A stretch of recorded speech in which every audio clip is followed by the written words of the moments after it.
Good evening, ladies and gentlemen. This is See You Next Time.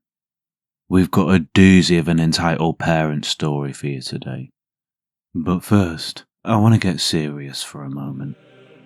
If you truly want to find peace in the world, like this video, comment on it, and subscribe to the channel. You will find peace in your heart like you have never known before. Probably. Praise Jeebus. Let's get back to your regularly scheduled programming. About a dad who comes home to find his 4-year-old with a split lip after grandma's been, looking after him. Enjoy. Alright, strap in folks, this is a long one. It's from Dr. Oogie Bougie 42.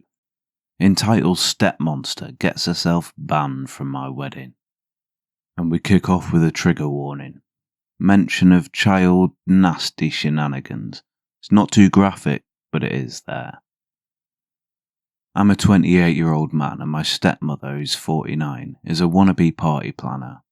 She's taken it upon herself to plan and host every party and holiday my dad's family has thrown since she married him. I never loved these occasions growing up. She's controlling and gets upset if people complain about anything, but humoured her for my dad's sake. According to him, this helps her feel included. I'm getting married to my fiancée Jane, 26 female, in July. We got engaged in early 2021, but Jane ended up getting pregnant a couple of months after that, and we decided to postpone the wedding to focus on our son for a while. So we've had a long engagement. My stepmother has tried to hijack our wedding plans from day one. Complaining, contacting our planner, showing up unannounced to Jane's dress appointments, etc., and we have repeatedly asked her to stop. Dad wants us to humour her, but she's clearly resentful of the fact she's not hosting the wedding or being labelled mother of the groom in invitations. Besides our baby boy, we also have Luke, who's 4, and Jane's paternal half-brother. She got custody of him a few months into our relationship after his parents died. I ended up moving in with him during the pandemic and have been in Luke's life since he was a baby. He doesn't call me dad and refers to us as his sister and his OP, but we love him like a son. Stepmother, though, hates Luke. She accuses Jane of baby trapping her way into the family. That accusation only got worse after our son was born. My dad gets along with Jane and adores the kids, but stepmother demands him to refuse babysitting Luke, so we don't leave the kids with them often. Instead, Jane's brother and sister-in-law usually watch the kids for us, as their children are close to ours in age. We had a thing last Sunday, and my brother-in-law was out of town with his family. Jane's other siblings live in different cities, as well as my mum and sister. My dad agreed to babysit at our place, and we left.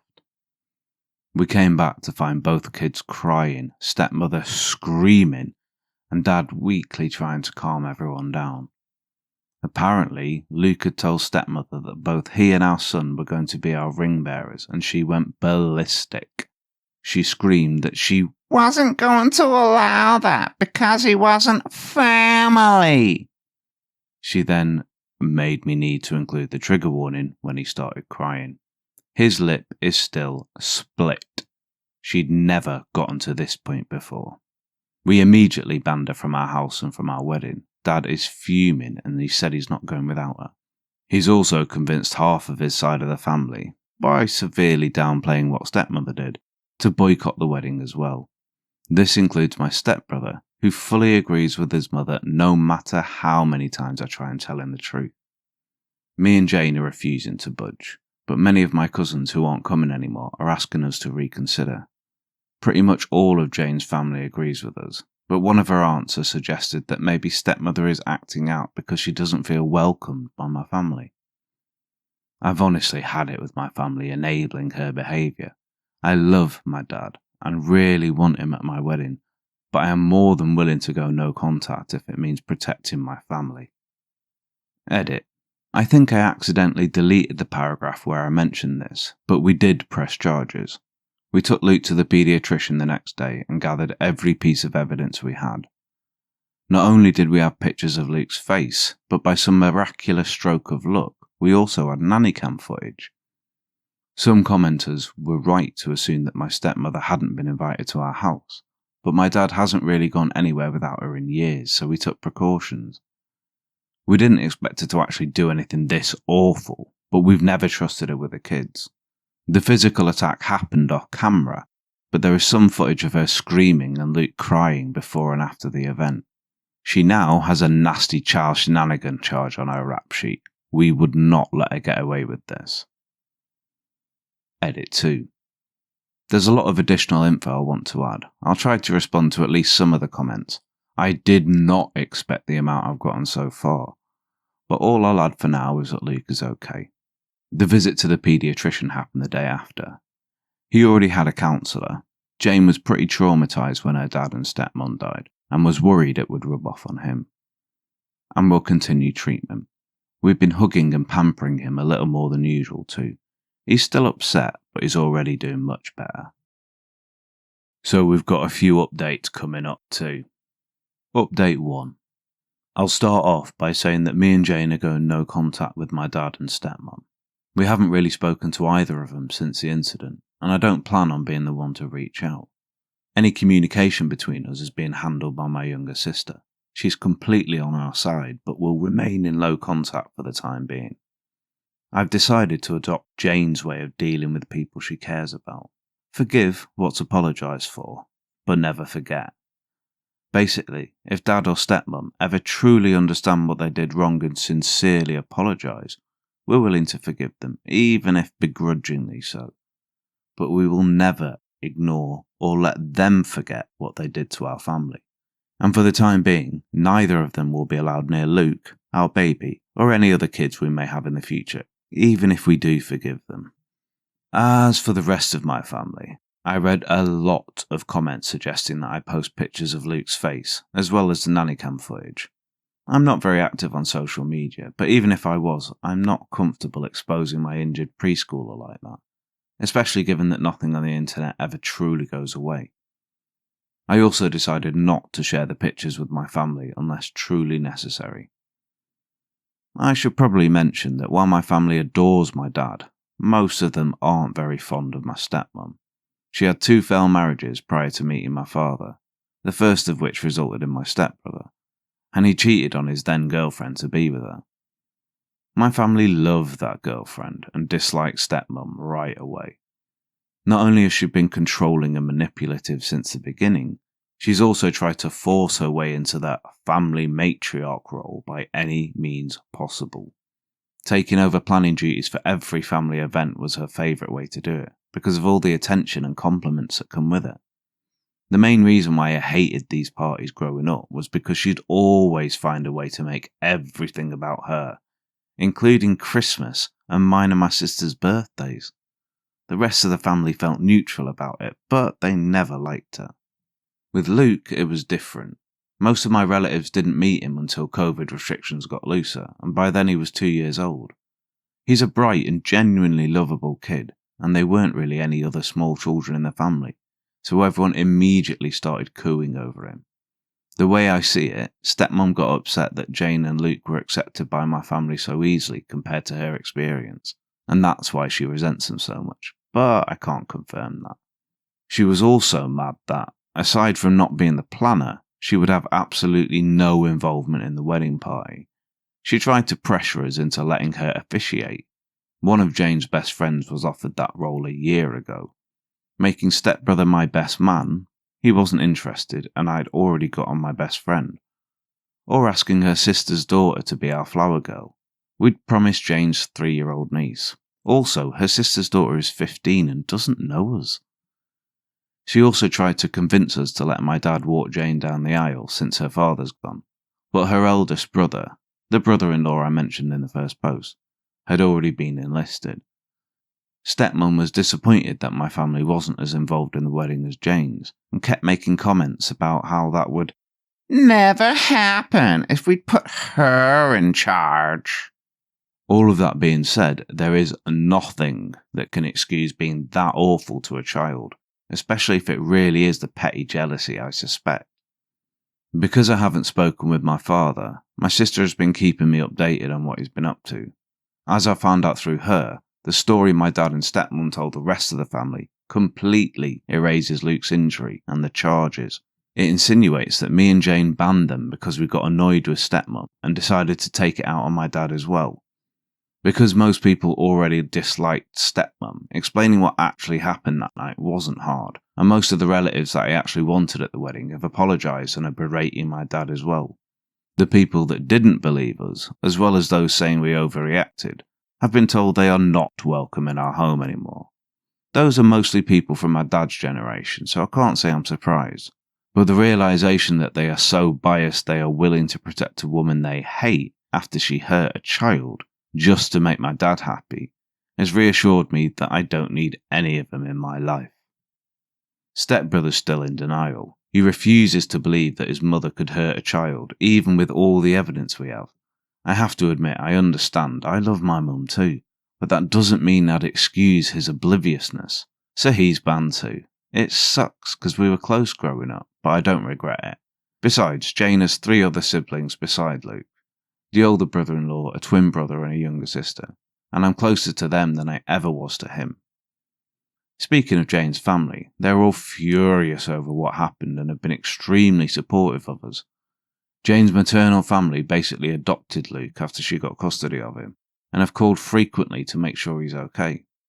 We did manage to save some money with everybody we uninvited, and we've decided to use it to help Jane's cousin. She lives in a different country and was previously unable to come to the wedding, so we're paying for her plane ticket. Luke has gotten much better, and is almost completely back to being the sunny child he's always been. The split lip was shallow, it's healing slowly but didn't require any stitches. We sat him down a few days ago and explained that my dad and stepmonster wouldn't be around anymore. He really liked my dad, but understands that he and stepmom are attached at the hip. He's clearly scared of her, but we're doing our best to make him feel safe. Me and Jane have reassured him that he is family, we love him, and no one will ever change that. I'm not too worried about dad or stepmom showing up at the wedding, but we've alerted the venue and given them pictures just in case they try anything. Better safe than sorry. Some people brought attention to the fact that stepmom is a hypocrite for saying Luke isn't family. I agree, for obvious reasons. Her main excuse for pretty much everything she does is that she doesn't feel like my family welcomes her.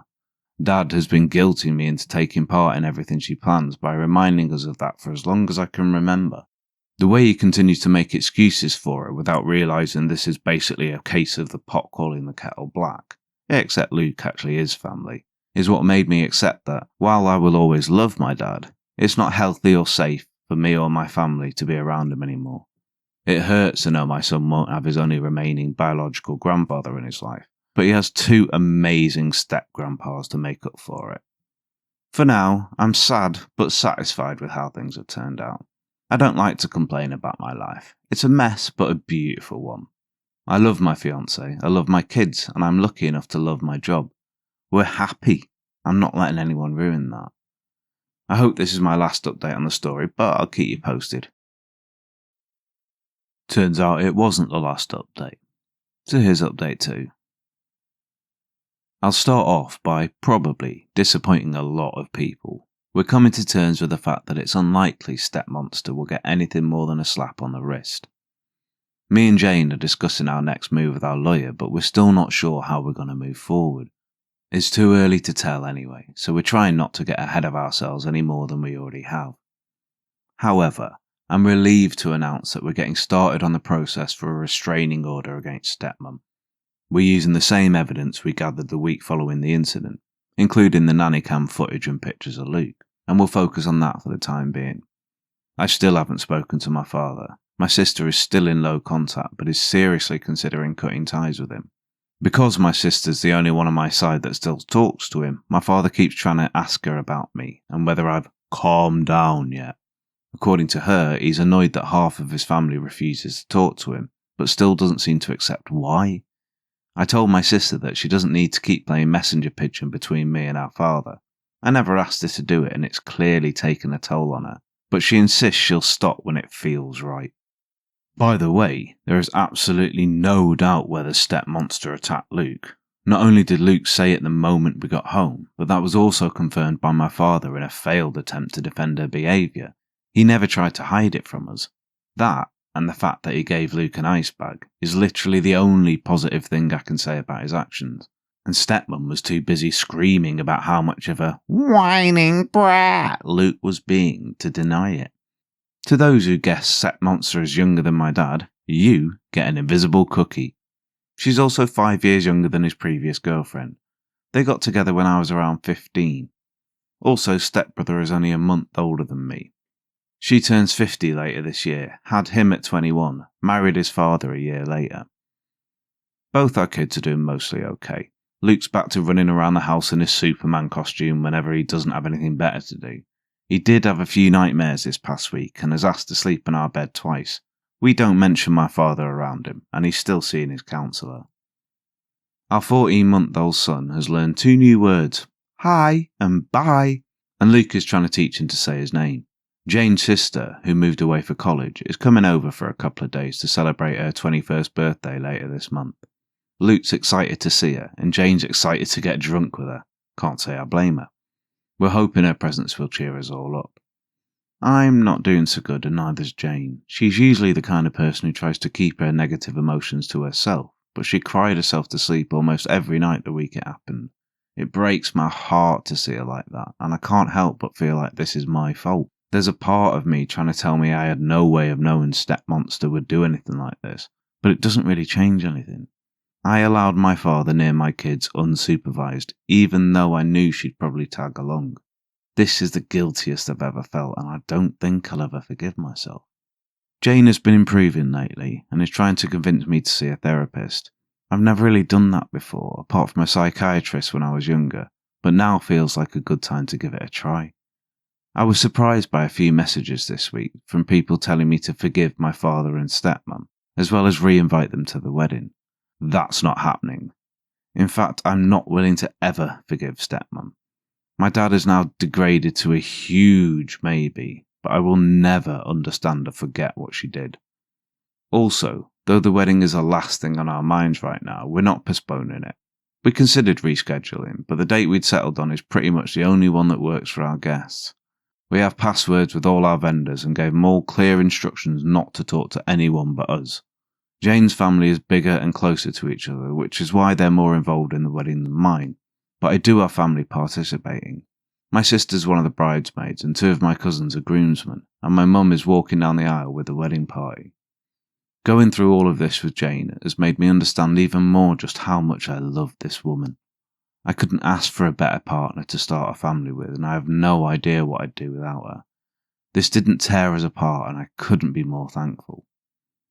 I probably won't make any more updates until after the wedding, unless something big happens. Turns out something big did happen. So here's update 3. The good news is we got the restraining order. The bad news is me and Jane had to see both stepmonster and my father at the court hearing.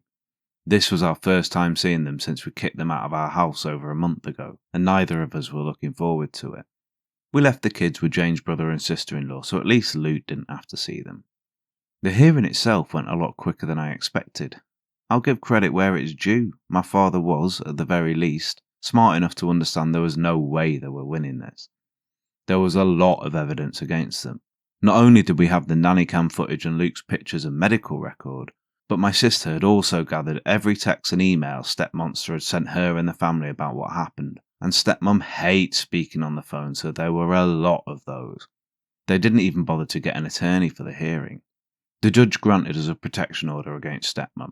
She's not allowed within 500 feet of us or our property anymore. We're changing all our locks this week, and I'm thinking about changing my phone number as well. I have to admit, the moment we left the courthouse was the safest I'd felt since this whole ordeal started. Jane was close to tearing up with joy when we got to the car. We picked up the kids and went to McDonald's with brother-in-law and his family to celebrate. Hours later, my father called me. The order doesn't extend to him, so he can still do that. Jane and the kids were in bed, so I answered. I didn't expect him to change his mind and apologise all of a sudden, but decided to give him one last chance. He tried to start some awkward small talk, but I told him to get to the point. He asked me if the order was truly necessary. I stated, very clearly, that stepmonster was never coming near Jane or my children again, and that I was glad I had a restraining order to formalise that. Every excuse he had for stepmom was pretty easy to shut down. But she only hit him once. Yep, and that's enough for me. The kids need their grandma. She's not their grandma, Mum is. She's my wife, you need to respect her. She attacked Luke. She disrespected my family in my own house. I don't owe her anything, least of all my respect. He then went on a rant about family, how much of a godsend stepmonster was and everything she'd done for me and my sister since she came into our lives. I replied by listing every time I could remember about her lying, overstepping a boundary, or acting unhinged around me, my family, or my sister. I brought up both my adult life and my youth. Examples included her attempts to hijack most of our milestones.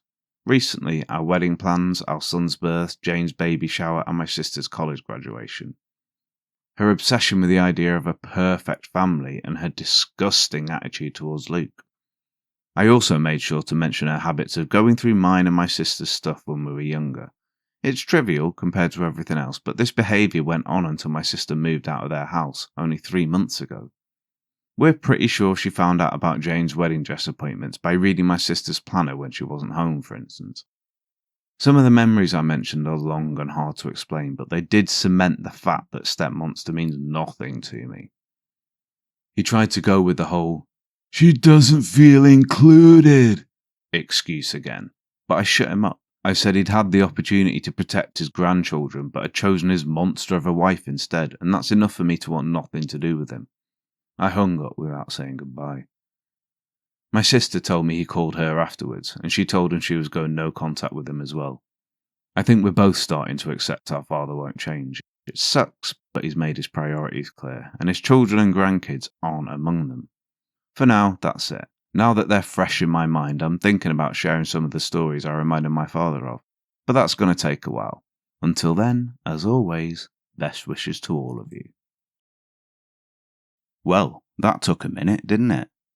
It's not quite clear to me whether the OP's dad snuck Step Gorgon into the house after they'd gone, or whether she turned up with him. Either way, OP knew, really, she was going to be there, and feels an awful lot of guilt around it. It's guilt that he's got zero business sitting in. It's absolutely reasonable to assume that any randa twunk who's babysitting is not going to hit your 4-year-old in the face, much less when it's his grandma. Yeah, Step Cretin is a massive a-hole. End of. Dad's probably not much better. Defending his wife in the face of absolutely overwhelming evidence as to her guilt is, well, it's not ideal, is it? I think it's a clear example of it either being the honey or the money that sends us astray.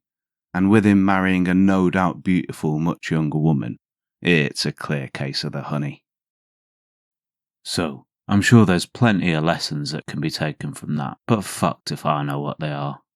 Don't hit 4-year-olds in the face? That'll do. And remember, most importantly, stuff. And things. See you next time.